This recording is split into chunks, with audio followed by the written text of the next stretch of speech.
Every Canadian citizen who is 18 years of age or older and has lived in BC for the past 6 months has the right to vote in provincial elections, and that right is protected by the Charter of Rights and Freedoms. We all have an equal say in choosing our government. However, this was not always the case. The number of people allowed to vote has dramatically changed over time. In the first election, held in 1871, only white men who owned or leased property could vote. This meant that less than 4,000 people actually voted. Restrictions were put in place against women, First Nations people, and people of various ethnic and religious minorities for many years. Overcoming all of these discriminatory policies wasn't easy. It took decades of people campaigning for equality for change to be made. Universal suffrage is the right of all adult citizens to vote in elections. Let's take a look at how we got here.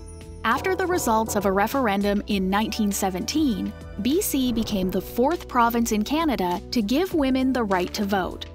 The next year, the first woman, Mary Ellen Smith, also ran as a candidate, and she was elected as a member of the Legislative Assembly.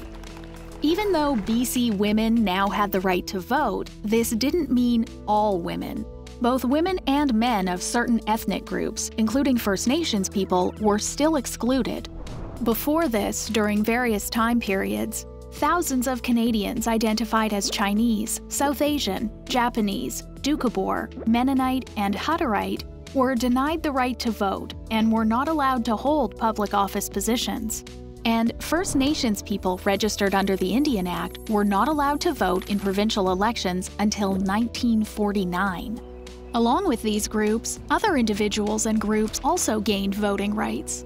There was a time when adequate knowledge of the English or French language was a prerequisite to voting, a time when people in prison were not allowed to vote, and even a time when school teachers were not allowed to vote.